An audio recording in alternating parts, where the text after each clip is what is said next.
kindergarten, first, second, third, fourth grade. Love y'all, but see you later. All right? See you after service. Go have fun with your leaders. Learn something. And I love you guys. Love you guys. All right, ladies and gentlemen. If y'all have a Bible, I hope you do. We're in the book of Isaiah this morning. So if you want to make your way there, that'd be awesome. It's the book right after Daniel. If you don't have a Bible, there should be one around you, a hardback black one, either under the seat in front of you or somewhere near you. Man, it's good. It's good to be here with you guys this morning. From right out of the gate, I just want to say that my wife and I, we have felt so welcome, so loved. You guys have really given us a really warm reception to FBCNL, and we're just so thankful that we find ourselves here, that this place is now our home, and I just want to say thank you to all of you, because you are the ones that make that happen. You are the ones that make Lauren and I excited to come to church on Sundays. You guys are the ones that make Sunday the best day of the week for us. We're new here, and I just want to say I just really appreciate it, the way you guys have welcomed us into this family, so thank you. For those of you who may not be entirely certain about who I am, I know that I may not have met some of you. I think I've probably shaken most of your hands, but just in case you don't know who I am, my name is Aaron Buchanan. I've been on staff here for about 2 months as the Director of Family Ministries. What that means is I get to spend a lot of time with your babies and your grandbabies, and I absolutely love it. I love seeing my students. I love seeing the kids. Matter of fact, we got a lot of students here just listening this morning, so can I get a wave from my students in the house today? Thank you guys. Love y'all. Back in November, when Stephen asked me to preach today, I really had competing thoughts kind of just running in my brain. On one hand, I was so excited. This is what I want to give my life to. This is what I want to do for the rest of the foreseeable future. And that part of me as a young guy, anytime I get to fill the pulpit is just something that I really, really enjoy. And I couldn't wait. And then on the other hand, I quickly realized what he was asking me to do. Preach the last Sunday of 2020. So there I was. I was in his office, and I had a decision to make. I could respectfully, and given this past year, reasonably decline. Say, I'm sorry, not this time. Maybe 2021 sometime, or any other time, really. Or I could be here with you all this morning and face near certain disaster. Here we are. Bring it on. No, but for real, I'm so happy to be here with all of you this morning. Some things that maybe just be helpful for you guys to know about me before we just jump in here. I was born and raised in Ohio. I'm from Cincinnati. Loved living there. I lived there up until I moved to Virginia to go to college. I went to Liberty University. I graduated from there, got married, moved out to the beach, stayed there for a couple of years, and then we just recently moved back. And I don't know if you noticed, but on Christmas, it was 16 degrees here. I was really reconsidering our move because there was a high of 65 in Virginia Beach. So I just was really reconsidering whether or not this was a good thing. But again, here we are. Another thing that you guys probably just need to know about is I just love Jesus. I just really love Jesus. God saved me when I was young, and I can remember even as a child, I had an odd fixation about I want to see Jesus, and I want to spend eternity with Jesus. And I think maybe some of that was brought about just by the fact that I believed he was a real person. I believed that he lived, he moved, he breathed, he was here on the earth. And then now I believe in him, but I can't see him. I can't touch him. I can't hug him. So I had this fixation on, I just want to see Jesus. I want to spend eternity with him. And I got to say, years later, of course, that desire, that fixation, that's grown and that's matured as I've grown. But honestly, at face value, down to my core, it's still the same. I just want to see Jesus, and I want to spend forever with him. That's where I'm at. That's my motivator. That's where my hope comes from, because one day I do believe I will get to see Jesus. I will get to see my King, and that just drives me many days. That fixation, like then and even now. It's made me, like, it's given me a particular affinity for a particular quality or a particular truth about the Bible that I've just come to just love. I just love this, that from front to back, this book ultimately is about Jesus. Right? Like, New Testament makes sense. The Gospels are the story of Jesus' life. We see his ministry, his death, his resurrection. That's beautiful. And then we see in the epistles that Jesus is explained, like Paul teaches through the epistles. And then in Revelation, we have Jesus' second coming foretold. Right? The New Testament, it makes it like, obviously, that's all about Jesus. His name is all over it. But even in the New Testament, or Old Testament, like, it's still all about Jesus. Like, consider Abraham, right? Him being willing to sacrifice his son, like, ultimately points to a time when God the Father would offer his son as a sacrifice for our sin. Consider Moses leading the Israelites out of Egyptian captivity. Ultimately, that points to a time where Jesus would free us not from Egyptian slavery or captivity, but he would free us from the slavery of sin and death, like something we couldn't do anything about.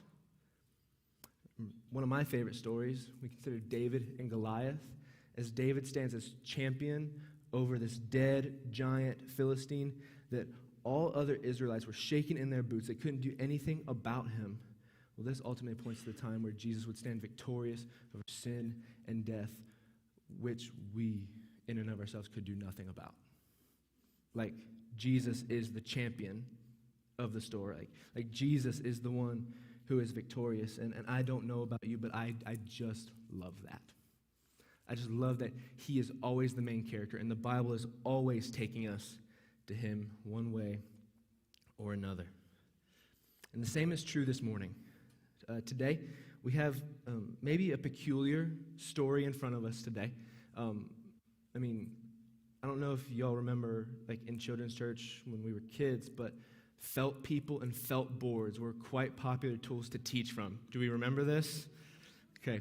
I don't remember seeing a felt story about these people, and I definitely don't remember a coloring page about these people either. Just disclaimer, like I've not considered getting a felt board for our children's ministry, so just want to give you guys some relief of anxiety there. No felt boards in here. But I don't remember a coloring page. I don't remember learning this when I was a child, but in my opinion, this story serves as one of the greatest metaphors for the gospel in the whole Old Testament. That this story, it really, it lives and breathes the essence of the gospel and what Jesus has done for us. So let's get started. We're going to start at the top of chapter 1. We'll be in verse 1. We're going to watch God call the prophet Hosea to just do something really, really strange. Verse 1 says, "The word of the Lord that came to Hosea, the son of Beeri, in the days of Uzziah, Jotham, Ahaz, Hezekiah, kings of Judah, and in the days of Jeroboam, the son of Joash, king of Israel." Now, I want to stop here because something that you need to know is that names play a really significant role in where we're going. As a matter of fact, without understanding names, we cannot get to where we're going to be going today. So I just want to lay this out front. Names are important, and I also want to just make mention of the fact that I just, with pinpoint accuracy, articulated all of those names, and they're Jewish Bible names that are really hard to pronounce, so I hope that you guys just appreciate that. Yep. I kid you not, when I was in Bible college, I had a professor, and he told us that if, does anybody else struggle with pronouncing Bible names sometimes? I'm just there. This don't make any sense. My professor, he had a PhD from Southern Baptist Theological Seminary. He told us that if we struggle with pronouncing names, say it fast, say it confident, nobody will know any different. So if you struggle, that's the best advice I ever had. So I hope that's helpful to someone in their small group this week. Say it fast, be confident about it, you won't get corrected. Verse 2 says, "When the Lord first spoke through Hosea, the Lord said to Hosea, 'Go, take to yourself a wife of whoredom, and have children of whoredom, for the land commits great whoredom by forsaking the Lord.'" I told you guys this was a strange story, right? Like, that's odd. Hosea, a prophet, chosen by the Lord to be his mouthpiece. And God says, go marry a prostitute.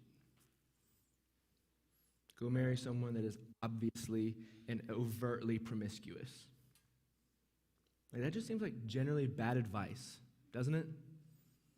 Like, that's not a career make for a prophet. Go marry a prostitute. Does not sound like wisdom from God. Like Hosea, I've chosen you, and this is what needs to happen. You can go marry a prostitute. Like, I don't know about you, but I might be asking why. I might have an objection or two. God, I don't know if this is good for my reputation here. Like, I'm trying to represent you. Why?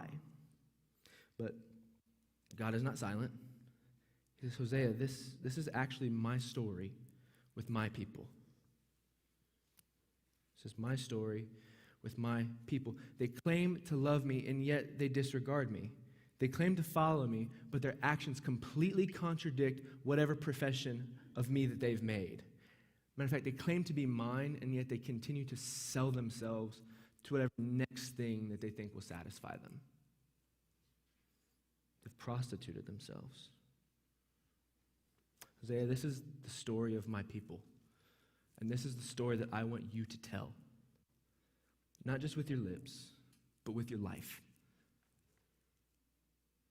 I don't know what 2020 has meant for you, but I have an odd feeling, I have an odd confidence that if all of us were just honest with ourselves today, that if we would just look back, I think we might realize that it's probably not been the most consistent year of our lives. I know maybe I'm making an assumption. Like, I don't know most of you. I don't know if I'm stepping into a place that I don't understand. I don't know what you've been through. But all I'm saying is if it's you, if you can look back over the past year and realize that you haven't been doing what you know is right, if 2020 has just been marked by inconsistency for you, like, here's my appeal. Just lean in. I would love it if you just leaned in to this story, because this story is for you. So God has commanded Hosea to take a prostitute as a wife.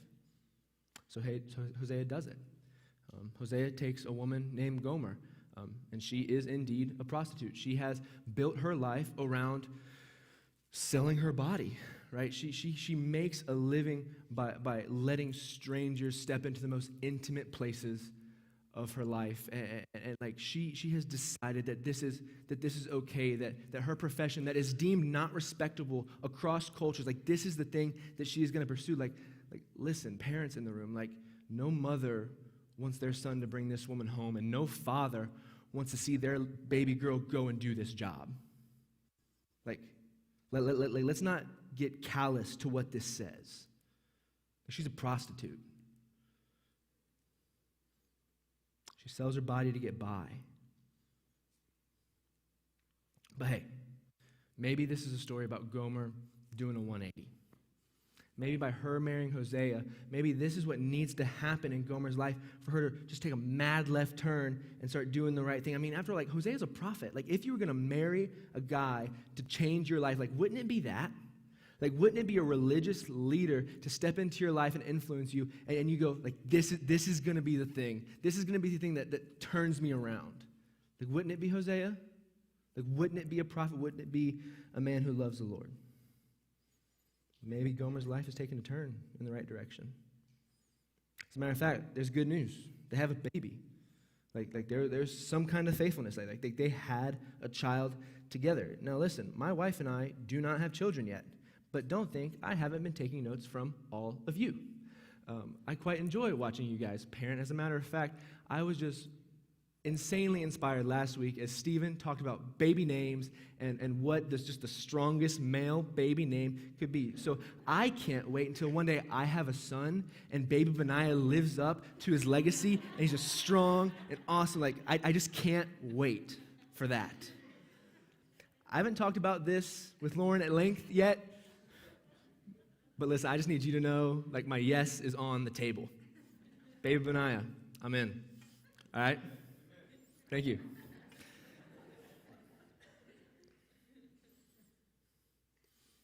It's an awesome honor that parents have to name their children. It's a beautiful thing. But unlike many of us, but similar to Mary and Joseph last week, who didn't get to name Jesus, Hosea and Gomer didn't name their son either. God did. And it would seem that hope for Gomer's life turning around, this 180 story, it seems that hope's in question. Because God named this baby Jezreel. And maybe this name doesn't pop at you like it would a Jewish person. But this is an awful name. This is a terrible name. This is a name that symbolizes judgment. What this name means, it means no foundation or uprooted. Or more pointedly in this text, it means God scatters.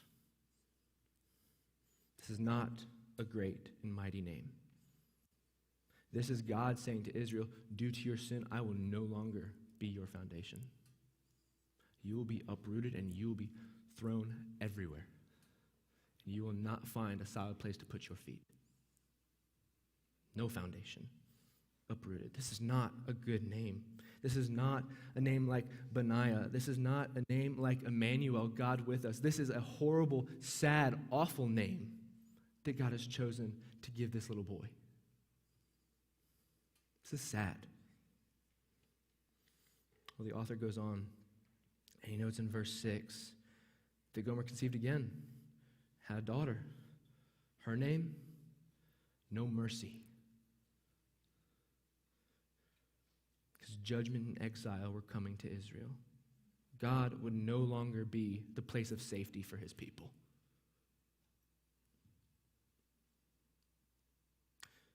Due to the sin of Israel, God has made them aware that mercy will be relinquished. They will not be able to find it, and it will not be safe. No foundation and no mercy. Now, we have to read the Bible carefully, so I want to pause here. There's some debate around this second child and the third child that we're about to read about. We want to be careful because we don't want to read into the text, but of course we want to take it at face value. So I just want to point your attention to something. What verse 6 does not say is that Gomer bore Hosea a daughter. It simply says that Gomer bore a daughter. Now, it is entirely possible that Gomer has found her way back into her old life, and she has had a baby with a man that has bought her. And Hosea has stepped in to be the father.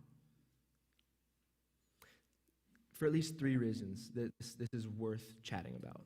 First reason is just the distinction between verse 6 and verse 3. Verse 3 says that Gomer had conceived and bore Hosea a son, bore him a son. Verse 6 says that she conceived again and she bore a daughter. And it seems like it could have been intentional that there is no father mentioned. It's possible. Second reason this is possible is, as we're going to see in a minute, Gomer absolutely does go back into her old life. She does find her way back into prostitution. She does find her way back into seeking for the things that she already has. Like she does this. Now the question is, when did this happen? Did this happen before the babies or after the babies? Because it happened before the babies. It certainly is possible that No Mercy is not Hosea's child. And the third reason is that Gomer's third child seems to be named appropriately. Verse 9, God told Hosea to name their second son, their third child, Not Mine.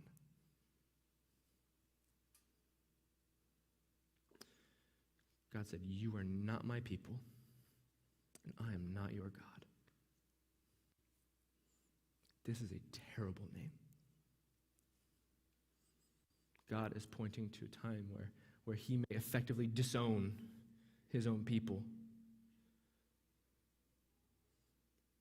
This is sad. This is heavy to me. For a moment, could we imagine Hosea's life, just for a second? Hosea's a good dude. He's an upright man. He follows the Lord. He's obedient to him. He is a faithful husband to his adulterous wife. He's a consistent father to his children, two of whom may not even be his, and all three of them just remind him of his wife's indiscretion. Like what kind of sense does that make? And just to make things clear, like to pad the case for Hosea's faithfulness to the Lord, like, have we noticed that this man has not argued once? God says, marry a prostitute. He says, great, I'll go. Marry your first kid, no foundation. Okay, we can do that. Second kid, no mercy. All right. Third kid, not mine. Geez, God, not really pulling any punches today, are we? But I'll do it. No objections.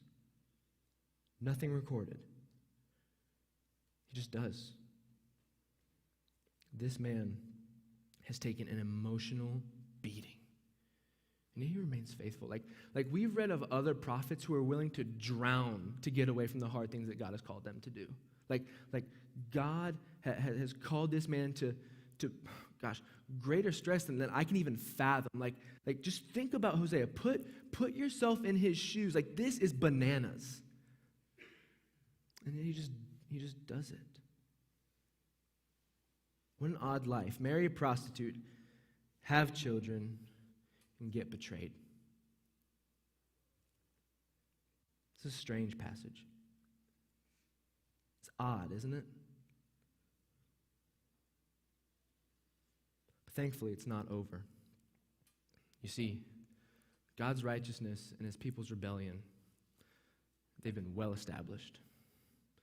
Hosea's faithfulness and Gomer's indiscretion as well established. As a matter of fact, like the names of their children point to judgment, which indicates the seriousness of sin and the coming weight of judgment that is upon the nation of Israel. And like God has said, like, you have prostituted yourselves. Like this is deep, heavy, almost harsh language that we're talking here.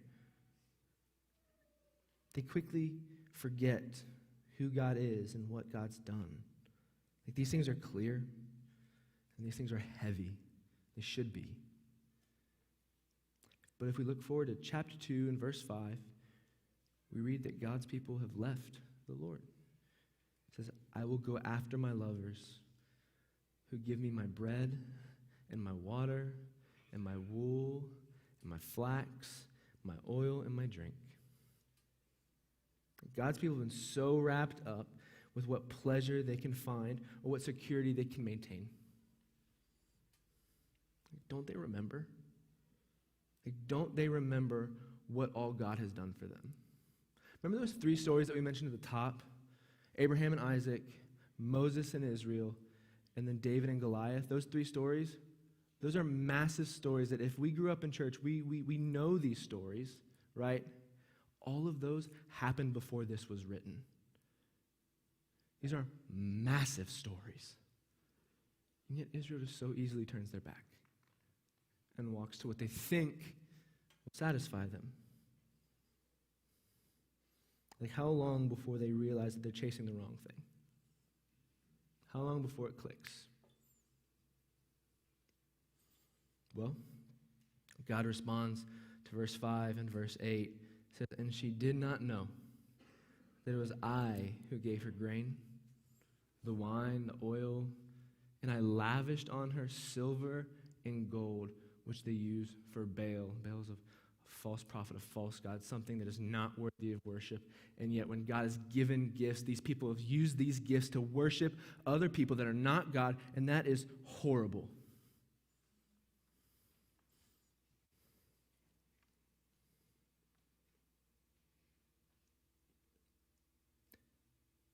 God has identified the reality of judgment due to the fact that Israel has forsaken the Lord, who's been so good to them. These things are incredibly sad. It's incredibly heavy. But look what God says in chapter 2, verse 14, 15. God says, therefore, behold, I will allure her. I will bring her into the wilderness, and I will speak tenderly to her. And there I will give her vineyards and make the valley of Achor a door of hope.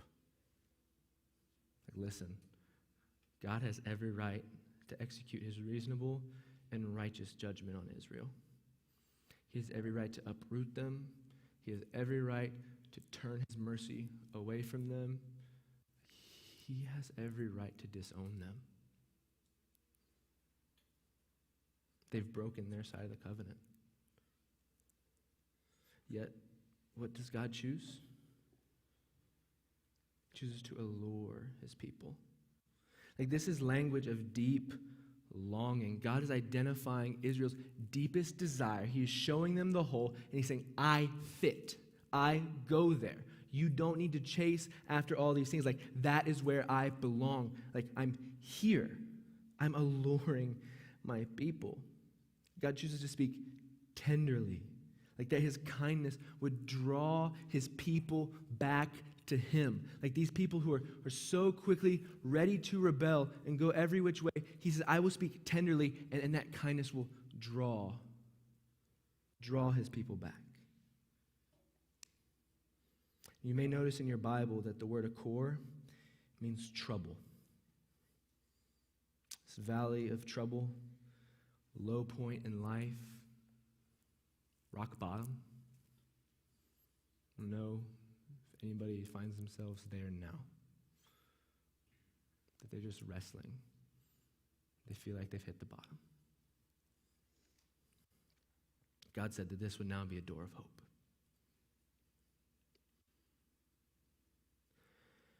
God has declared his intentions for his people. He will not leave them on their own.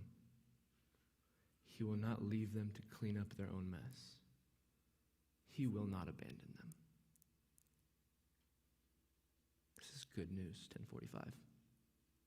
This is good news. But what about Hosea, Aaron? What happens to him? Because listen, last time we talked, his cheating wife was making his life miserable. Well, if you turn to chapter 3, you'll see where his story, ends up.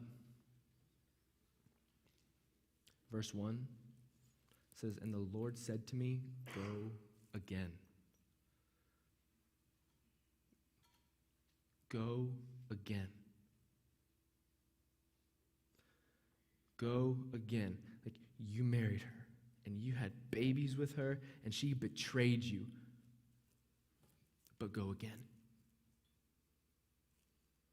Go again. Go again and love a woman who is loved by another man and is an adulteress, even as the Lord loves the children of Israel. Like, Hosea, you're telling my story, and this is my story. Go again. Love this woman as I have loved my people. Love the woman who has betrayed you so many times. Love the woman who so quickly forgets about how well you have loved her. Go love this woman who has treated you the same way that my people have treated me. Go again. Now listen. Just to be honest, if that was me, I'm not sure I'd be so inclined. I'm not sure I'd want to put myself in that way again.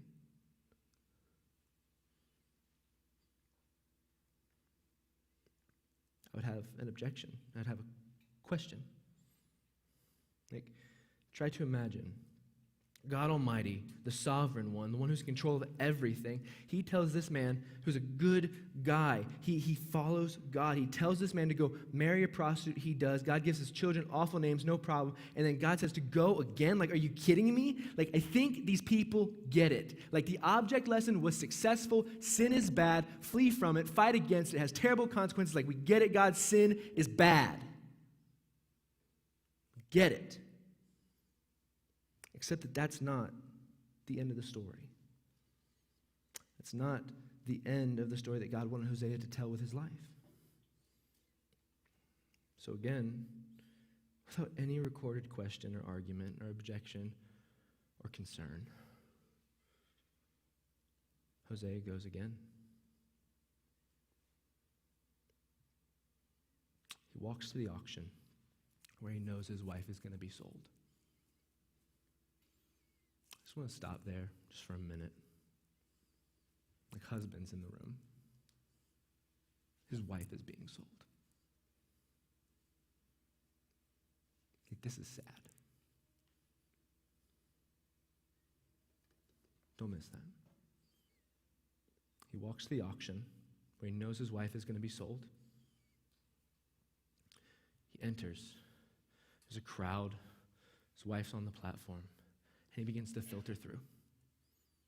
He begins to make his way through the cracks of people. Murmurs. Isn't that the prophet? Yeah, that's him. Oh man, like that's his wife. That's his wife on the platform right there. Oh, dude, I know, man. I heard they had a kid. Like, I heard two of his kids aren't even his. They don't even look like him. Hosea filters on. He leaves the murmuring behind him. He sees his wife close up. Her sin is obvious. Her betrayal is obscene. And when her eyes meet Hosea's, they're ashamed. She knows. So Hosea approaches the man who's selling his own wife. He removes the coins from his pocket. He removes the barley from his bag. He strolls over to his wife. He lifts her chin up and he looks her in her eyes. And what does he say? Come home. Hosea, this man has been beaten emotionally. He looks at his wife. He says, come home. He removes his cloak and he covers her naked body. He says, come home. You will live with me for many days and you will be faithful to me and I'm going to be faithful to you. Like, notice that Hosea does not just harp on Gomer. He does not just beat her over the head with the law, like guilting her into new habits. Like, he says, no, like, we're going to be faithful to each other. That's what this is about. This is a marriage. Like, we are in this together. I'm going to be faithful to you. I promise.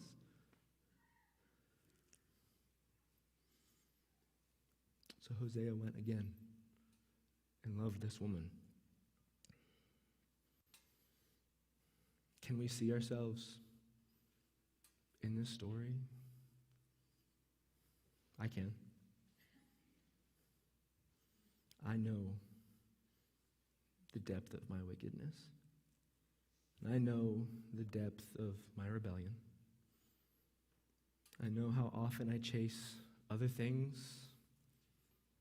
If I'm honest with myself, I'm inconsistent. I'm constantly prone to search out other things. Even when I know that God is the one that fits the deepest longing of my heart. Do we see Jesus in this story? Do we see how it points to him? Like, unfathomable love for his bride. A resolve to only be faithful to her, and open arms saying, come home. I love you. Come home. Like I said at the top, I love that the whole Bible is about Jesus. I love that he's the champion of the story. Would we just look to him this morning? Would we just fix our eyes on the King? I don't know what this year has meant for you. I don't know if you've been uprooted or scattered, if you can't figure out what way's up and your feet can't seem to land on solid ground. I don't know if you've been so inconsistent that you feel that God has taken all mercy that he's given. He's turned it away from you. I don't know if your relationship with Jesus has been so dry that you don't even know if he claims you anymore. I don't know. But what if today, despite our inconsistency, despite the turmoil that 2020 has brought us, and despite the messes that we've made, what if today we would hear the voice of Jesus alluring us What if we would hear him speak tenderly to us, drawing us back into him?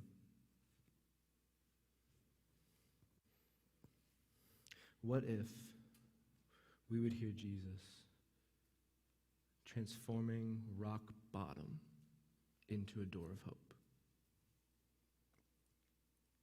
What if, despite our inconsistency, we would hear the voice of Jesus simply saying, "Come home. You are mine, and I am yours."